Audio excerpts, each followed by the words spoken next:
ये है दरगाह साबिर पाक। काफी दूर दूर से ज़ायरीन यहाँ पर ज़ियारत के लिए आए हुए थे और इंशाल्लाह अब आप भी यहाँ की ज़ियारत करने वाले हैं। ज़ियारत करने के बाद कमेंट में माशाल्लाह जरूर लिखना। आज आप लोगों को दिखाऊंगा कलियर का नजारा और हर एक दरगाह। रात के 9 बजे सफेद हवाई जहाज में बैठकर रवाना हो गए कलियर की ओर। 12 से 1 बजे के बीच पिरान कलियर शरीफ में एंट्री मारी थी।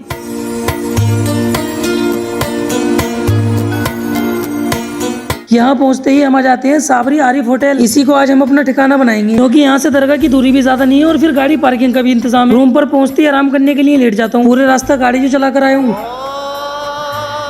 लेटने के बाद ऐसी आंख लगी कि फजर की अजान के वक्त ही आंख खुली। अजान होती नहाने धोने के बाद ईद का कुर्ता पजामा पहन लिया और फजर की नमाज अदा करने के कुछ घंटों बाद बाबे अजमत गेट पर आ गए जो साबिर साहब की दरगाह का मेन गेट है। एंट्री मारने के बाद दरगाह का नजारा कुछ ऐसा था।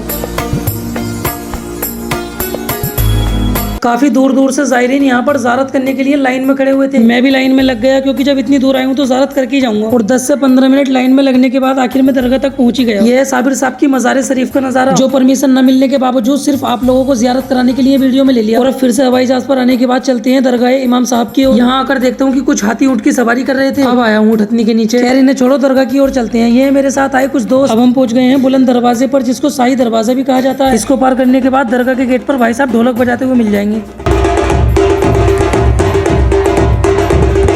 दोस्तों ऐसा दिखता है इमाम साहब की दरगाह का नज़ारा।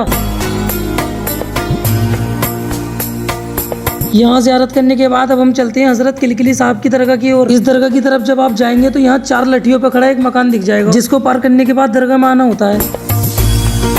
यह है दरगाह हजरत मर्दन अली शाह जो पिरान कलियर शरीफ की सरजमी से होती हुई नहर की जस्ट बराबर में है। सभी दरगाहों की ज़ियारत करने के बाद अब वक्त हो चला था घर जाने का। रूम से चेकआउट करने के बाद सभी लोग गाड़ी में आ गए। अब कलियर शरीफ की खूबसूरती को देखते हुए टाटा बाय बाय बोल देते हैं और इसी बीच पड़ती है खूबसूरत नहर और साथ ही साथ बामन फाटक से होते हुए हरिद्वार का रुख कर लिया। तो कैसा लगा आपको कलियर का हमारा ये सफर? कमेंट में अपनी राय जरूर दें और वीडियो को लाइक शेयर फॉलो करना न भूलें।